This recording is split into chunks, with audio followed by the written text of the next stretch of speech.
Grandpa said that person is the culprit. During the funeral of my husband, who died in an accident, my 5-year-old grandchild suddenly pointed at someone. That person turned pale and started trembling. He tried to laugh it off, saying, "It's just a child's words. Don't believe it." The relatives, who had been murmuring, gradually quieted down, and the atmosphere began to calm. However, my grandchild had a mysterious power, and I was convinced that her words were true. "I will uncover the truth for my husband's sake." With that vow in my heart, I began to move to uncover the truth. I married my husband Samuel when I was 29, and for the next 35 years, I supported him as a housewife while he ran his company. We were blessed with 2 children and had a harmonious family life. Our eldest daughter, Scarlett, became a teacher, fulfilling her dream, and married a colleague named Owen. They lived far away and were raising their 5-year-old daughter, Layla. Our son, Matthew, had also started living on his own a few years ago and was working as Samuel's assistant, aiming to become the next president of the company. Samuel and I adored our granddaughter Layla and looked forward to talking to her on video calls. That day, too, we received a call from Scarlett. Grandpa, Grandma, I played with water at kindergarten today. Layla, who appeared on the smartphone screen, was smiling brightly and looked very happy. We enjoyed talking with her for a while, but eventually, she got bored and started playing with her toys. Then Scarlett spoke in a hushed voice. "Dad, Mom, I have something to discuss." She prefaced her words with, "Don't think I'm joking." And continued, "It seems Layla has a sixth sense." According to Scarlett, when they passed by the accident site, Layla would tearfully say, "It must have hurt," to seemingly nothing, or she would seriously talk about seeing a grandmother on her kindergarten friend's back. Scarlett was bewildered, feeling as if Layla was conversing with spirits. Yes, pure-hearted young children might really be able to see spirits, I said, and Samuel gently advised. "Scarlett, there's no need to worry. Let's just watch over her quietly."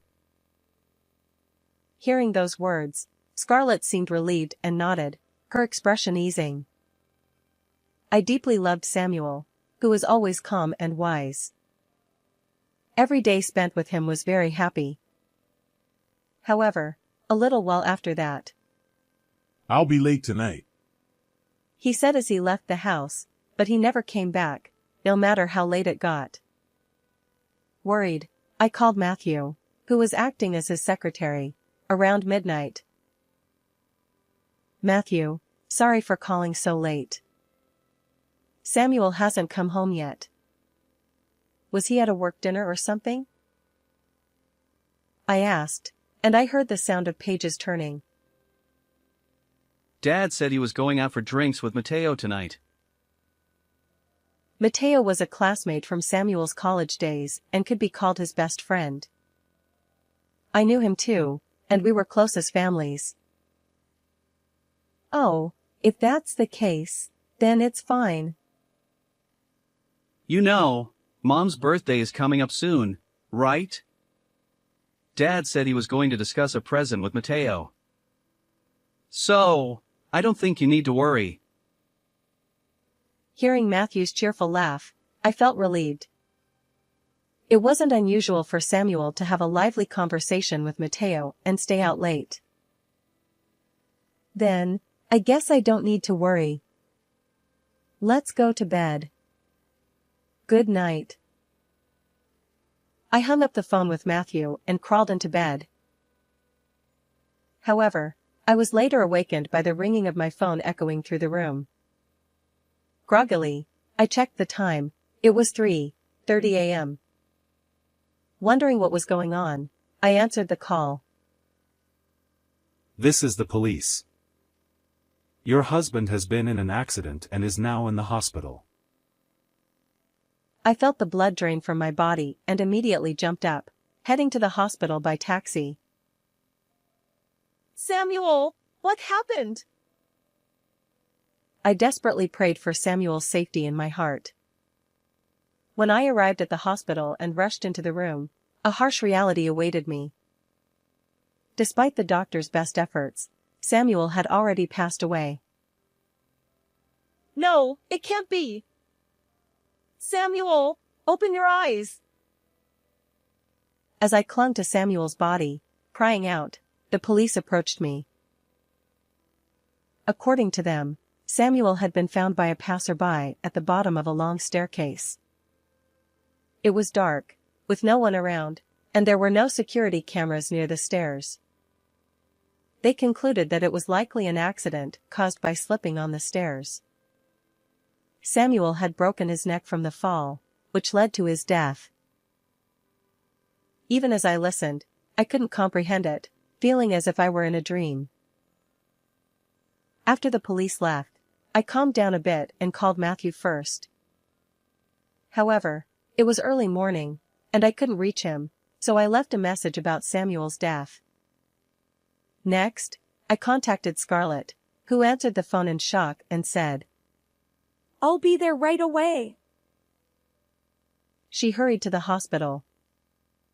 I held Samuel's increasingly cold hand until they arrived. In the morning, Scarlett, who had come from afar, hugged me while trembling. As we cried together, Matthew, who had listened to the voicemail, also arrived. This can't be true. Why, Dad? He stood in shock for a while, before bursting into tears. We mourned in front of Samuel's still body for a long time. However, we couldn't stay like that forever, so we began to prepare for the funeral. Relatives, company associates, and Samuel's best friend, Matteo, attended the funeral. My deepest condolences. Matteo, dressed in mourning clothes and with tears in his eyes, approached me, who was exhausted. That day, I was drinking with Samuel until late. When we left the bar, he said he would walk home since it was nearby. If only I had stopped him and made him take a taxi. He spoke with regret, biting his lip, and I could only look down and wipe my tears, unable to respond.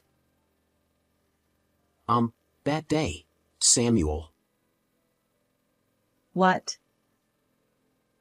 No, it's nothing. I'll be going now. Matteo started to say something but then left. Then, a company associate of Samuel whispered to me. They had seen Samuel and Matteo arguing at the bar on the day of the accident. However, before I could process this information, the funeral began. Suddenly, Layla, who was sitting on Scarlett's husband Owen's lap, shouted, Grandpa says that person is the culprit. Layla pointed with a determined expression at Matteo, who looked shocked. The sudden event caused murmurs among the attendees. Is she joking? Even for a child, that's too inappropriate. It's just a child's words. Don't take it seriously. He said with a troubled face, and the surroundings gradually calmed down. Layla was taken outside by Owen. But Grandpa is really angry. He said he will never forgive him. Layla continued to point at Matteo until she left the venue. I noticed that the person she was pointing at was pale and trembling. Although the funeral resumed, I couldn't get Layla's words out of my head. After the funeral ended peacefully, I was looking up at Samuel's portrait alone, and Layla's words, "That person is the culprit," kept echoing in my mind. I couldn't help but think that Samuel had been deliberately killed by someone, not by accident. I will uncover the truth for sure. Holding Samuel's portrait to my chest, I resolved to uncover the truth and clear his name. A week later, I was in a certain place. I called out to someone who seemed irritated and was searching for something from behind. "What are you looking for?" Startled, Matthew looked at me standing at the entrance of the room. Mom? Why are you in my house? I showed him the key I was holding, as he looked agitated. "I gave you this apartment with Samuel. It's only natural to have a spare key, right?" Even so, it's inappropriate to enter a house where someone lives alone without permission. I have my privacy too. Matthew said, flustered, but I ignored him and continued. "More importantly, you were looking for something, weren't you? What were you searching for, turning the closet upside down like that?" It's none of your business, Mom! "Is this what you were looking for?" When I held up a plastic bag, Matthew's face turned pale. He then approached me with a terrifying expression. Give it back! At that moment, Scarlett and Owen burst in through the front door, and Owen restrained Matthew. Owen, being a physical education teacher with martial arts experience, made it impossible for Matthew to escape no matter how much he struggled. Why are Scarlett and the others here too? Let me go! Scarlett looked at the bag I was holding and asked, Matthew? Why were you hiding just clothes so carefully? Inside the plastic bag were a black hoodie, black pants, brand new sneakers, and gloves. What does it matter? Did you rummage through my house without permission? Matthew shouted loudly while being held down by Owen. So, the culprit Layla mentioned that day was you, Matthew? It was Mateo, wasn't it? No, from Layla's position, she could see you behind Mateo. Layla was pointing at you. You realized that too, didn't you? Yes, at that time, the person trembling in Layla's line of sight was Matthew. You took Samuel's life, didn't you, Matthew? When I said this quietly, he laughed. What? Are you going to believe Layla's delusions? There's no way I would do such a thing. I suspected you and immediately searched the house. And I found these clothes carefully stored. These are what you wore during the crime, aren't they? What? What are you talking about? Don't make things up. Matthew continued to deny my questions vehemently. I know the manager of this apartment. He saw you coming back late at night wearing these clothes on the night Samuel died. I had talked to the apartment manager. He remembered and told me. Now that you mention it, Matthew. I was just jogging. Then what about this? Next, I showed him a video on my phone. It showed the view from a car driving through the town late at night. Did you check the dash cam without permission too?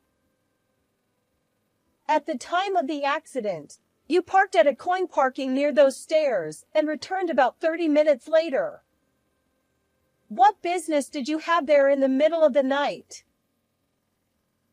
When I asked, looking straight at Matthew, he averted his eyes and fell silent.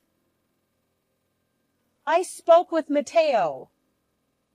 He said that on that day, Samuel confided in him about his troubled relationship with you. According to him, Matthew would flaunt his status as the CEO's son at the company and treat other employees arrogantly.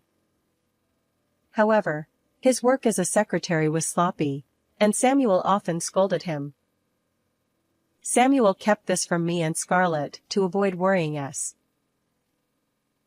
On the day of the funeral, Mateo tried to tell me about this, but decided to keep quiet, thinking it was unrelated to the accident. He also mentioned that he got heated while discussing Matthew's upbringing, which was likely the argument Samuel's colleagues witnessed. Matthew, I'll ask you again. Did you take Samuel's life?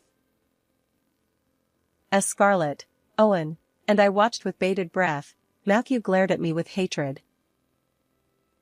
What if I deny it? I'll take these clothes to the police for investigation. They should find some evidence. Matthew nodded and sighed deeply. Yes, I did it. His motive was incredibly selfish. While Samuel was usually kind, he was very strict at work. Matthew resented Samuel for constantly nagging and trying to guide him. If Dad were gone, I'd inherit the estate and become the next CEO. I realized I had nothing to lose. Matthew's half-smiling face looked like a demon to me. Mom, if you keep quiet, I'll ensure you live comfortably. You wouldn't want the family to be known as criminals, right? Yes, that might be true. Matthew smiled smugly at my words. I'm glad you understand, Mom. So, give me those clothes. If I dispose of them today, all evidence will be gone. At that moment, we heard police sirens approaching. What? No way. How? I had Scarlett call them. Convinced that Matthew was the culprit, I had asked Scarlett to contact the police before entering his house. Why? You agreed with me, didn't you? I never intended to forgive you. No, it's not too late. You can still deceive the police. I approached Matthew, grabbed his shoulders, and looked him straight in the eyes. I will never forgive you. I vowed to clear Samuel's name. Matthew, we are cutting ties with you. Surrender and atone for your sins. Ugh! The police arrived and took Matthew away, while Scarlett, Owen, and I watched silently. Later, a reinvestigation was conducted, and I handed over the clothes Matthew had hidden to the police. The fibers from Samuel's clothes found on the gloves were the decisive evidence, and Matthew was found guilty. He confessed his selfish motives to the police, shocking everyone. Scarlett and I, as his family, demanded a severe sentence for Matthew. He will be in prison for a while, and even when he gets out, no one will help him. I no longer consider Matthew, who hid his terrifying true nature, to be my son. Meanwhile, Samuel's trusted subordinate took over his company. Thanks to Scarlett and Owen inviting me to live with them, I now live with them. I will live for Layla's growth and move forward without shame for Samuel. In the photo I gazed at, my beloved Samuel was smiling with the same smile I loved. How was this story? Please subscribe to our channel. See you in the next video.